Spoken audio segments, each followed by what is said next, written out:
Hello, welcome once again. This is Ghana Districts TV, and this is the only television station that promises to bring you the best of what is happening right here in Ghana and elsewhere.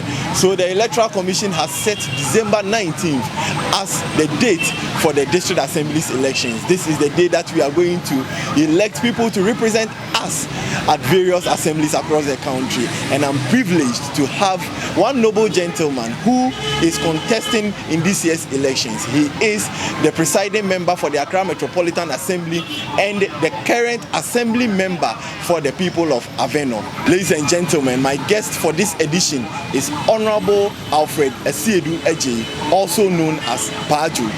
Are you worried about how to get to all the assemblies, contact of MMDCs or assembly members and other assembly officials, or lodging of complaints among others? Simply call the toll-free number on all networks and you'll be provided with excellent services. And hey, remember, it's a free call on all networks. Welcome back.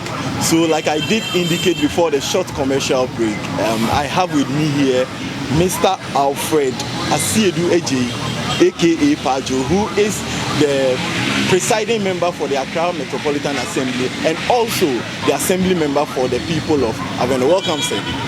Thank you, sir. And how are you doing? By the grace of God, I'm good. I hope you are good too. I'm doing well. You're looking good. Same as you. You're looking great. Is it a sign of a good economy? Oh, yes. Yes, it's a sign of that. And even beyond that. Okay, so let's move straight to our discussions for today. The Accra Metropolitan Assembly, which you are the presiding member for, is 125 years. How do you feel? We feel so great and good about it. Okay. You see, many people even don't know that AMA is even older than Ghana. Yeah, because AMA, and it boils down to the fact that we really understand local governance, not now, over a century. For Accra Metropolitan Assembly to be 125 years, I'm yet to find out from even West Africa or Africa any Metropolitan Assembly that is even 100 years. I'm here, sure. But for AMA to be 125 years, it's a great feeling for us to be part of this celebration.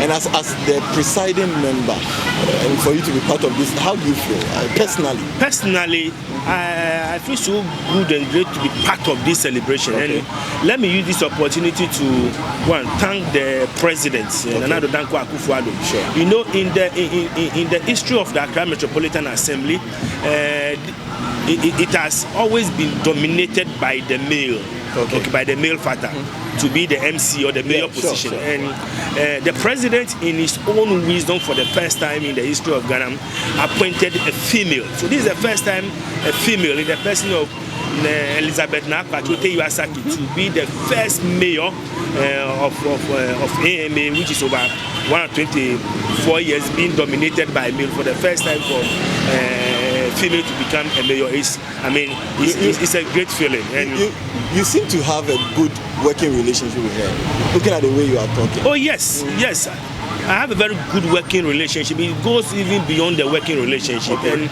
I want to use this opportunity to also tell all my fellow presiding members, wherever you find yourself, for every assembly to work effectively, proactively, we need to have that good working relationship with the mayor, with the MC, with all the technocrats before the assembly. So I've had that good working relationship. And she's not the only mayor I'm having, or I've had that good relationship with the previous mayor too.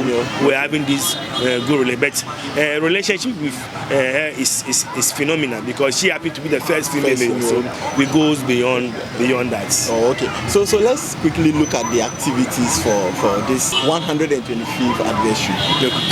Okay. The mayor puts a committee together. Okay. A committee together to have an oversight responsibility so far as the celebration of the 125th anniversary is concerned.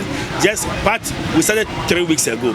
Okay. The clamours of the 125th anniversary will commence on the 20th to 26th of this month. That is November. Okay. There are 3 activities before that. Just 3 weeks ago, we had a general cleanup in all the 3 sub-metros. Last week, I wish you were here. we had the mayor's quiz competition. That's selected schools from the 3 sub-metros, Ablekuma South, Okankwe South, and Ashedu Keteke.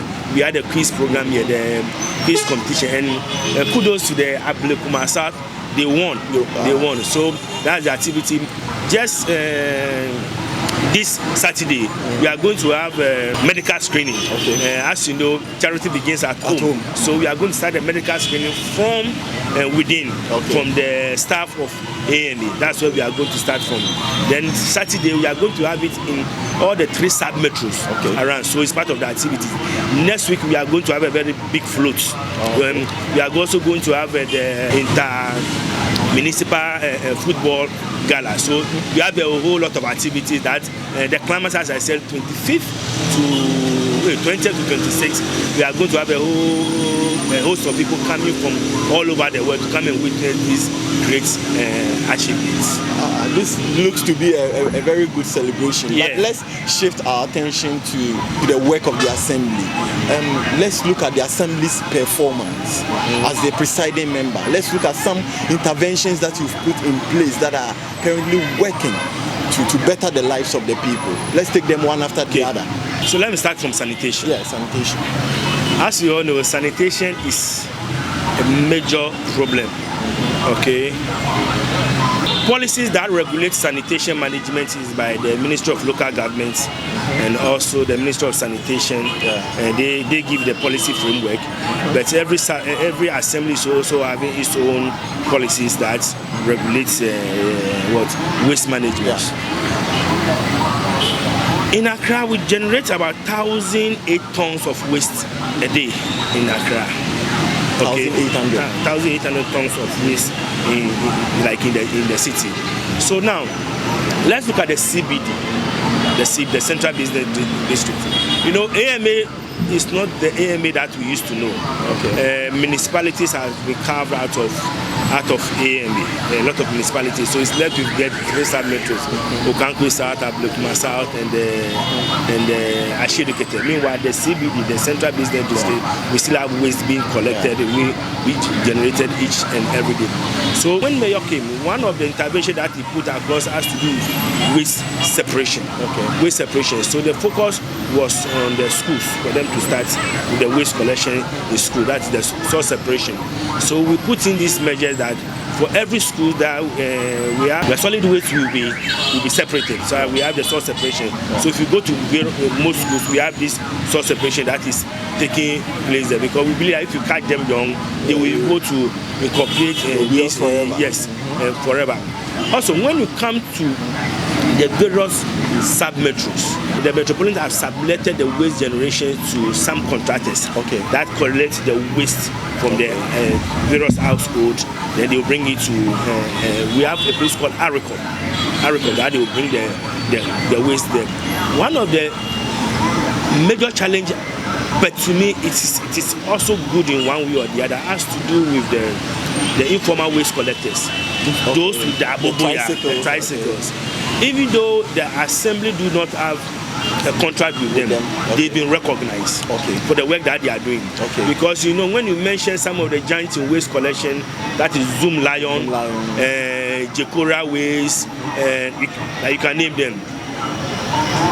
Their track cannot enter into some of the, for want of a better word, the ghettos. For want of a better, the ghetto or the slum.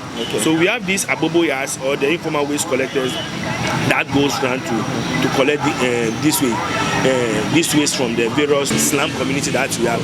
So now we find ways and means to regulate their activities. We've had a lot of training for them. We factored them into our waste discussion, because they are, even though we don't have a contract with them, still waste is being generated each and every day. So how do we collect them?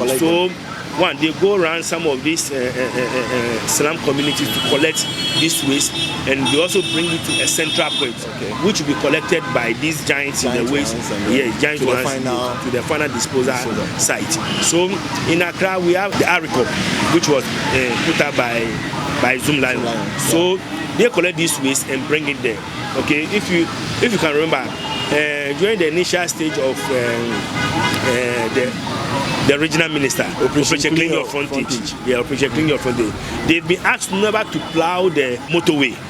Okay, because sometimes when plowing the motorway, you see that some of these waste will be flying. So they collect it and bring it to the ARICOP or the ARICOP for it to be segregated. So that's where the waste separation goes on. That we have the plastic, we have the organic, which is being turned into compost. So we have it there. So to me, waste collection, we are doing our best there. You see, sometimes for you to appreciate the work that we do, I ask somebody one day, or maybe around 11 p.m., 11:30, 12 a.m., just drive through the city of Accra. Just drive through. You can see the waste that is being left during the night. Okay, but before you come back the next day, you never see this waste there. It tells you the work that we are doing. So if waste is being left in the CBD a day, trust me, there will be outbreak of what? Cholera in the city. So at the assembly level, we are doing our best. But as I said, there's still more to be done. Okay. More to be done there. You made mention of Operation Clean Your Frontage, something that this mantra became a household name. It seems to be dying off. What is the AMA doing to revive this call by the regional minister? That's a very good one. It is not just AMA. We have 29 MMDAs. Yeah. MMDAs in Greater Accra. But I have you here, that's why I'm So whatever, yes, it also goes to all the 29 MMDs. Operation Clean Your Frontage, the idea, the brain behind it is phenomenal. Okay. It's just a matter of we trying to sustain what is being done, because everybody should be responsible for your frontage. Yeah. Okay, which was the idea. It is not effective to be honest with you. It's not effective as it used to be. Okay. And at the end of the day, I'll blame every MMDA. Okay, I'll be factual to you, because the regional minister has done his best. Okay, to come up with this idea. We don't expect him to be going around to monitor these activities each and every day. So, but we are still doing our best, because they are not supposed to clean your gutters for you. They are to ensure that the law is being to enforce. So to me, there's still more that needs to be done so far as Operation Clean Your Frontage is concerned. I will urge every MMDA to revisit the drawing board again. How can we effectively make sure that Operation Clean Your Frontage is being implemented to the fullest? Okay, so we'll move to revenue generation. Yeah. But before then, I just want to give a quick reminder that we are still talking to Pajo, who is the presiding member for the Accra Metropolitan Assembly. So Pajo, let's move to revenue generation. Revenue generation is something that is very important.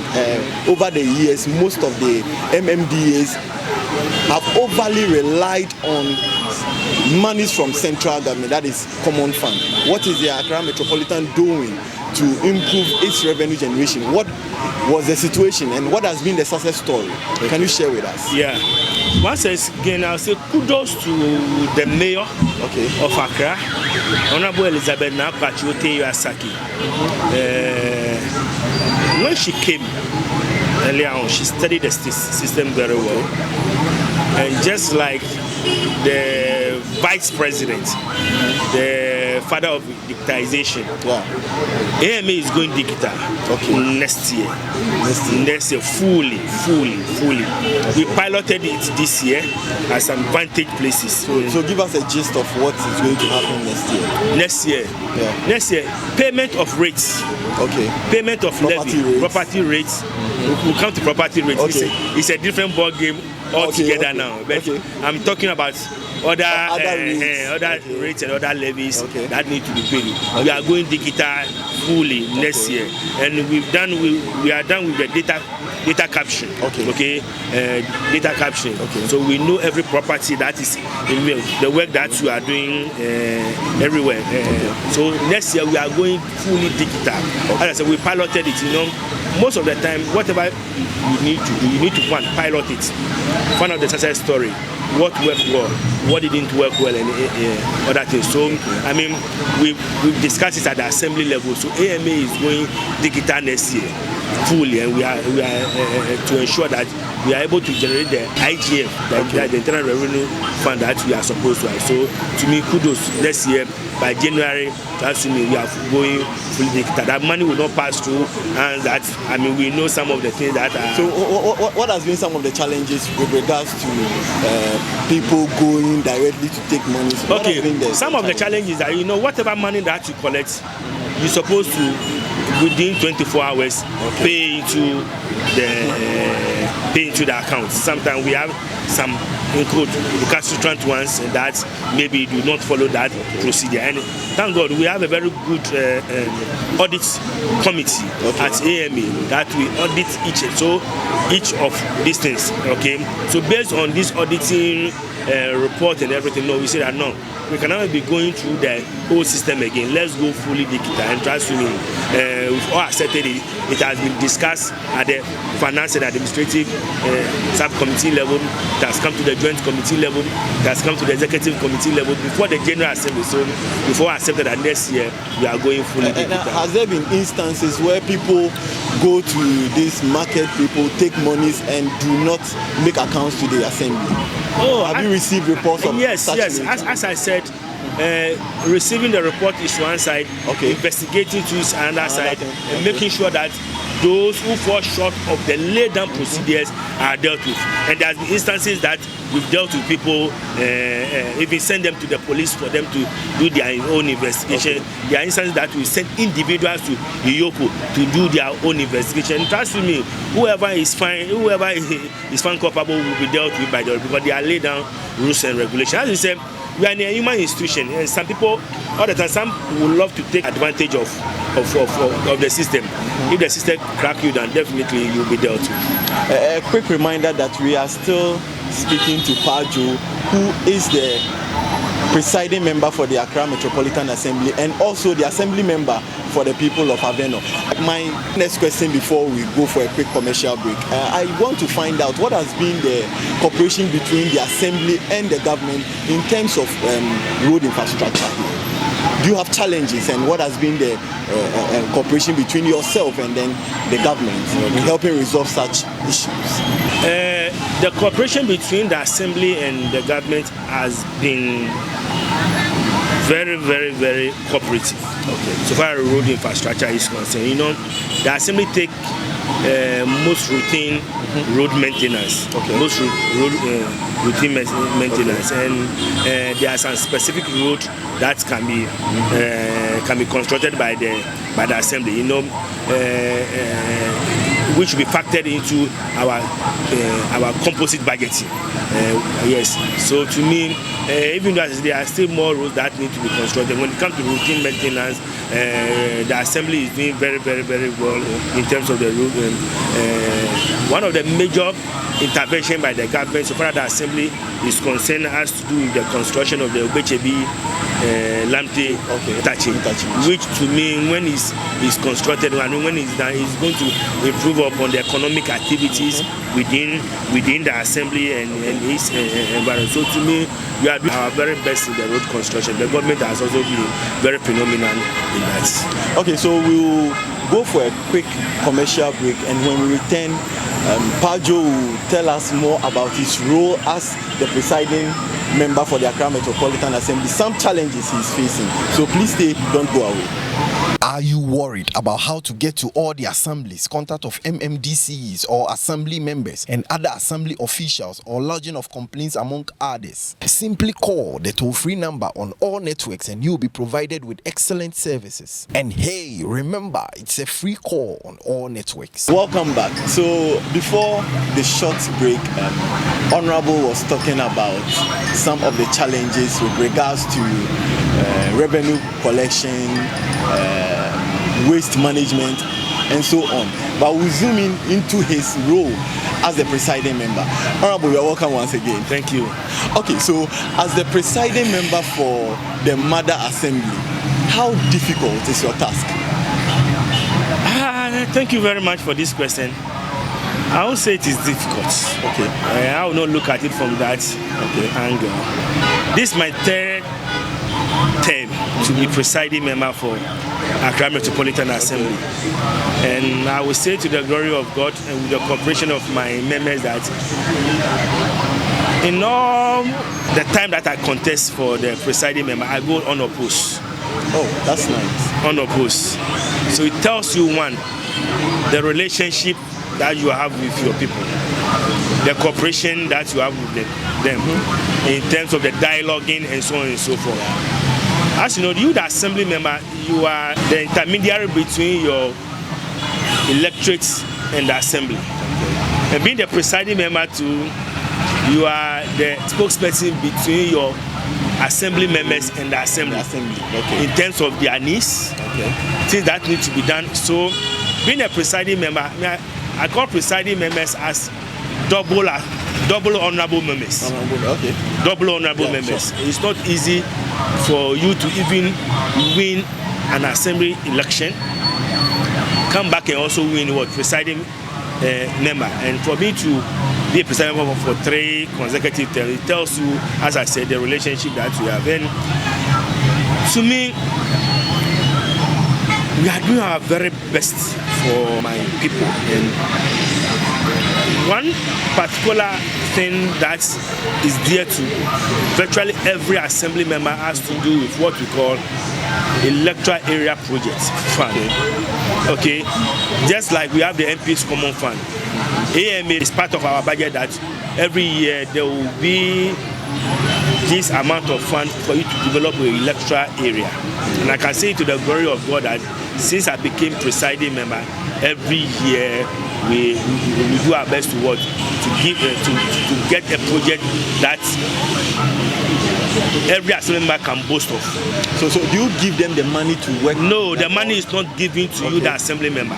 Okay, you give out your project. This is a project that I want to do to go through the funds will be released. The funds will not be given to you to go through the procurement process. You get a contractor, you come and bid. Maybe you want to construct maybe alley paving. You want to have some street lights. You want to do this. You want to do that. Then it will be done. So I can say that the Accra Metropolitan Assembly has its footprint in every electoral area.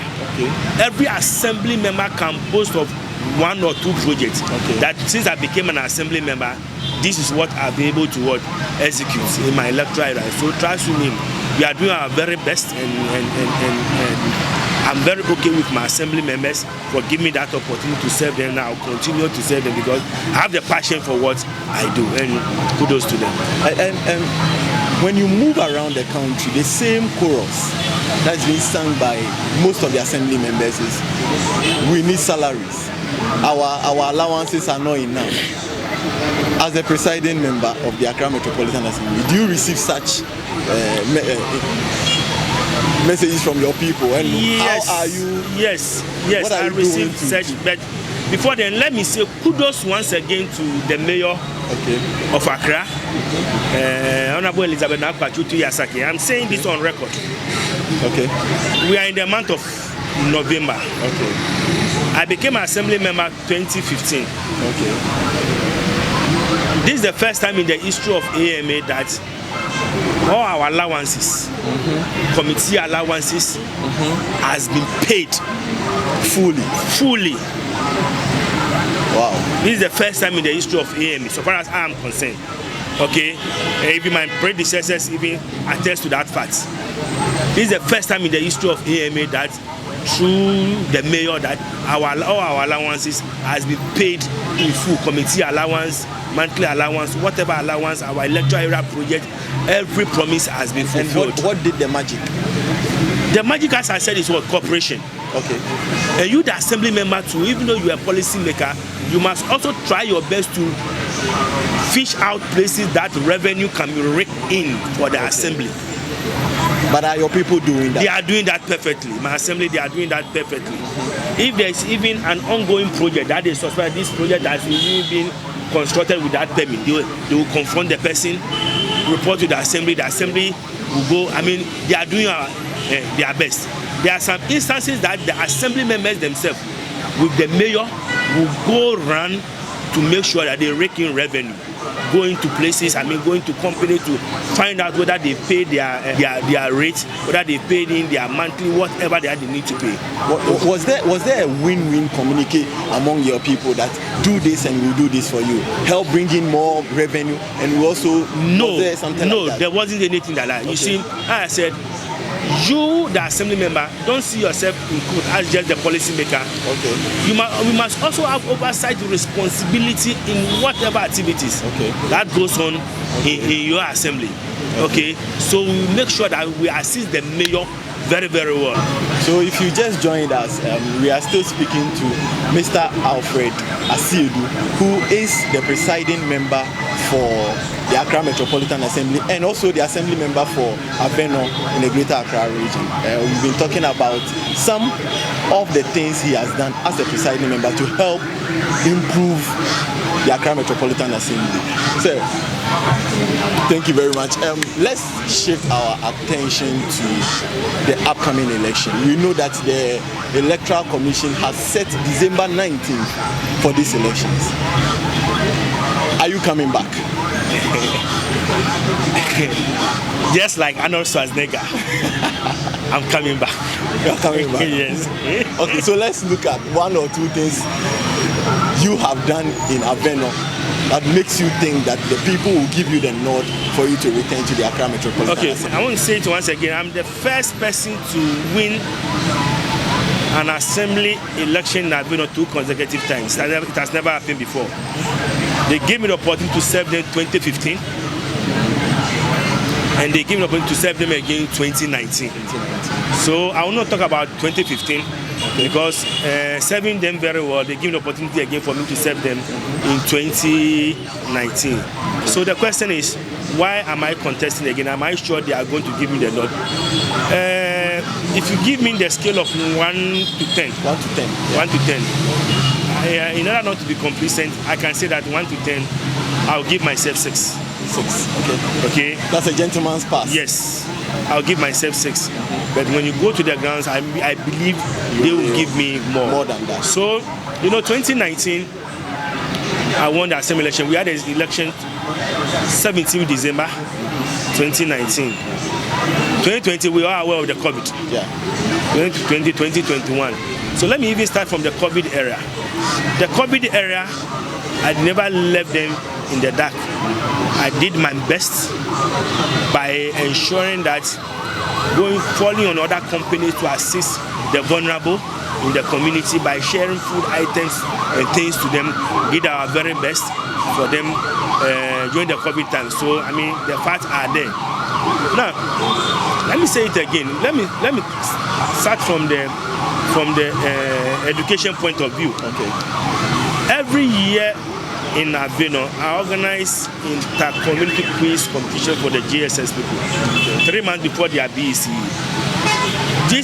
I sat down and said, no, they are going to write their BEC, but if you are able to gather them, there's competition among them, they will be learning very well for them to pass their. So every year I organize that inter-community quiz competition. And trust me, the first batch they passed very, very well, and most of them got to the university. From there, they went to they passed to the secondary school. 2 of them, as I'm talking to you, they come to do their national service at AIM. Wow. When it comes to the health-related issue, virtually every quarter, I organize free health training in collaboration with some religious organization. And also, for the first time in the history of Aveno, I have been able to assist them free of charge. Of over 2,600 people, national health insurance card for my people in the community. Wow. The first phase, over 2,500. And as I'm talking to them, next week on the 12th, yes, I think from Monday to on the 12th, the second phase is coming on for the national health insurance card. So my very big question is, assembly members do not receive salaries. It's just allowances. So how are you able to fund all these things? I'm not funding this from my own pocket. As an assembly member, you need to have the lobbying skills. Okay, you need to have the lobbying skills. So I have been able to lobby a lot of companies.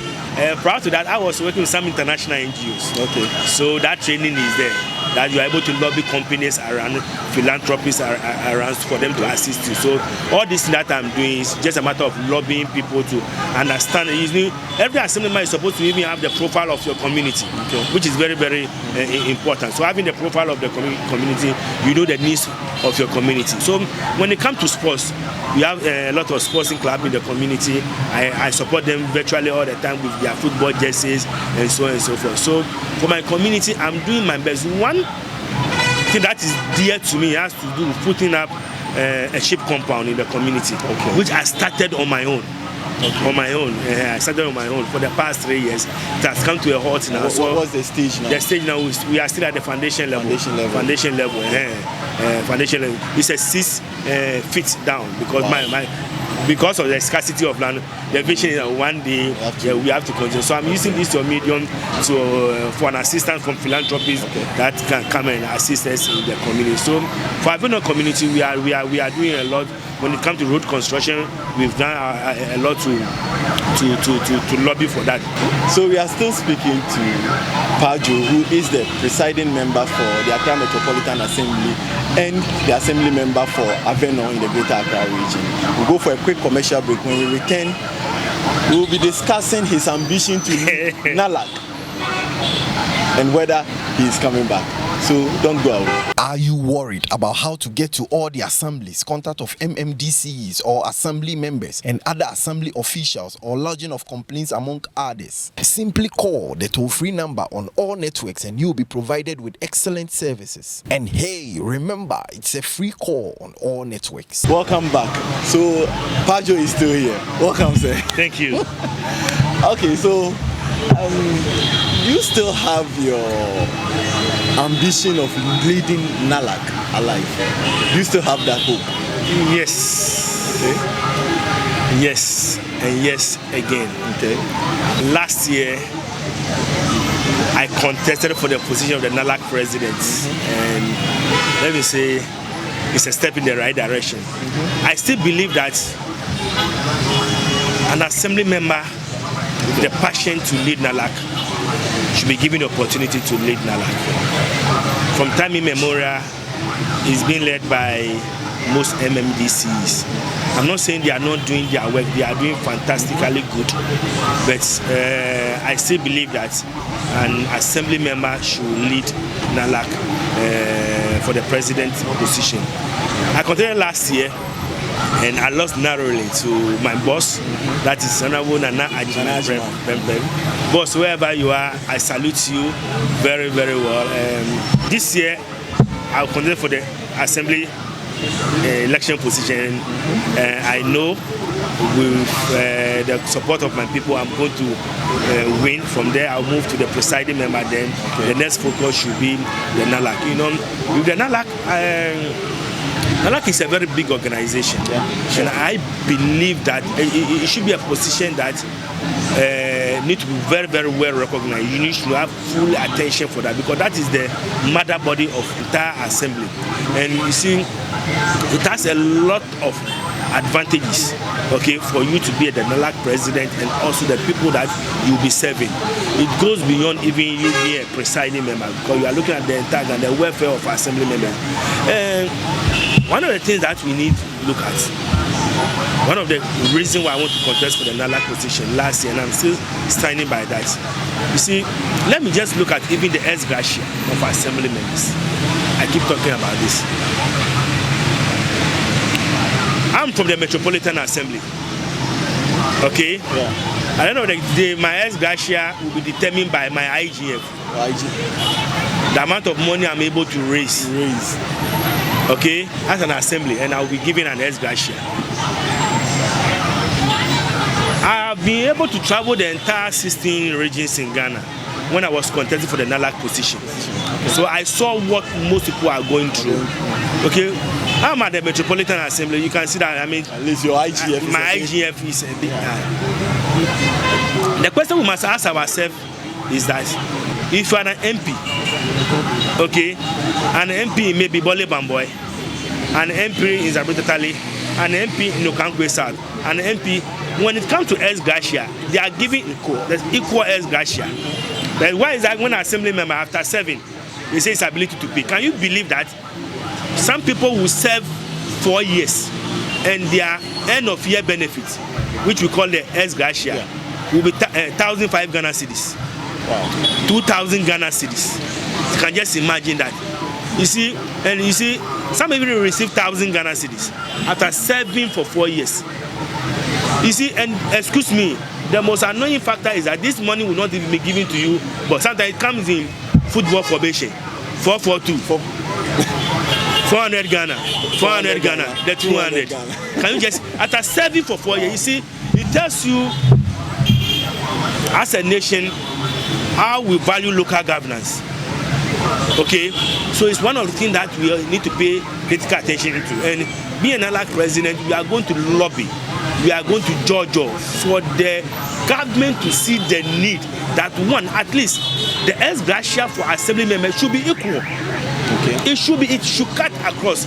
If nothing at all, after serving for, I can't say that our IGF we should be giving the same allowance, okay?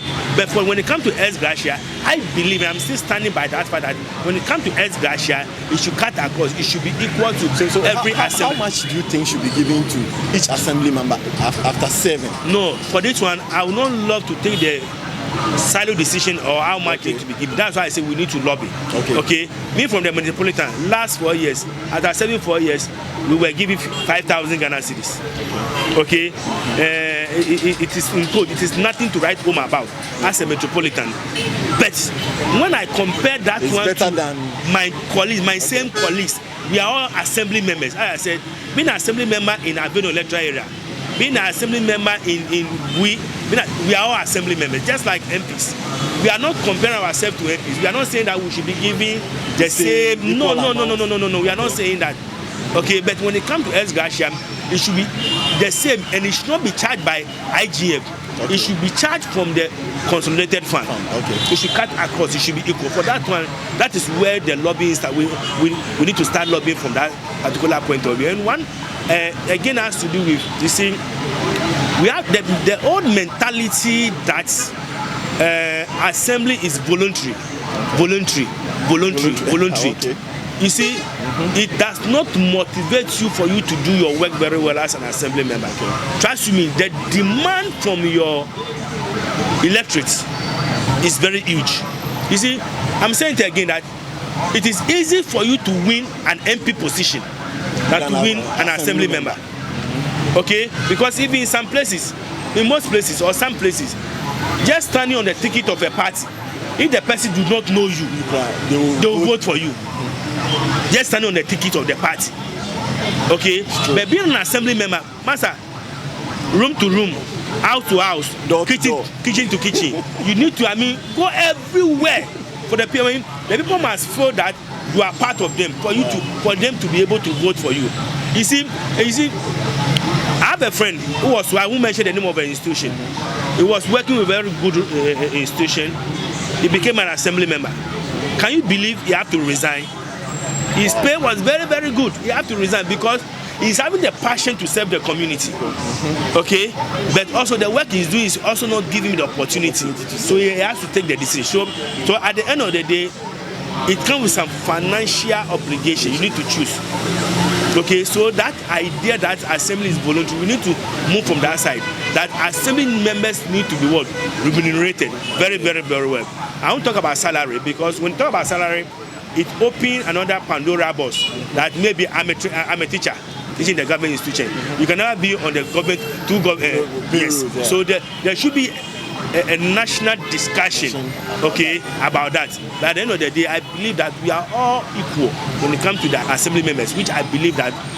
So these are some of the visions, some of the passion that propelled me to be the NALAC president. Not to fight anybody, but for us to lobby very, very well, to lobby the government very well so far as assembly-related issues are concerned. I believe that my people from all over Ghana, kudos. I won't mention any region, but all the regions did very well because this is my first time I contested. For the NALAC position. Before that campaign message, I want to ask, in your earlier submission, you made mention of recognition in your position and from where you sit now. Do you think NALAC is not being given that kind of recognition and it's something that you want to work on when giving the nod? Yes, NALAC is a brand name. Okay, everything boils on leadership. Okay, wherever my predecessors, whatever foundation that they build, I need to work on and make it bigger and larger. And I believe that with my experience working with some international NGOs, with my experience as an assembly member, with my experience as a presiding member, and the passion for local governance, when given the opportunity to serve as the NALAC president, I will take NALAC to the next level. And at the end of the day, assembly members and MMDCs, my fellow presiding members will see that now NALAC has taken different recognition. I believe that we can all do better to make sure that NALAC get the fair share of whatever that needs to be done for assembly members. So you're talking about you're about to give a campaign message, yes, to your people. Okay, my people all over the region, from all the regions in the north, Oti region, Water region, Apais, Bono. I mean, you can name all of them. Greater Accra, we were phenomenal because this is my first time I contested for the NALAC position and I lost by 21 votes to no other mean person like the NADMO director. Okay, yes. My dad says that if you race with the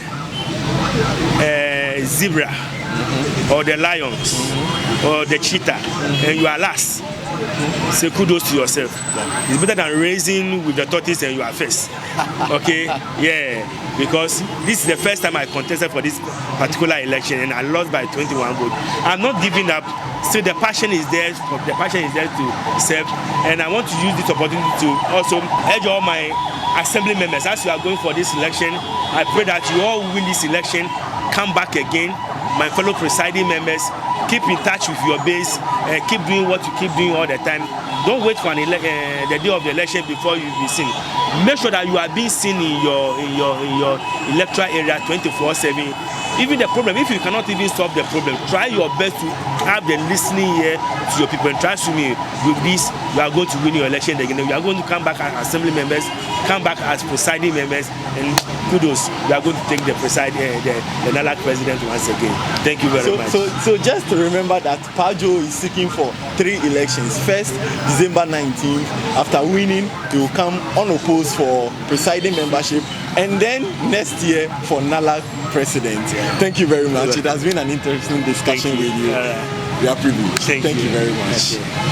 So viewers, it has been an interesting discussion with Honorable Alfred Esiedu Ajayi, aka Pajo, who is the presiding member for the Accra Metropolitan Assembly and also the assembly member for the people of Abeno.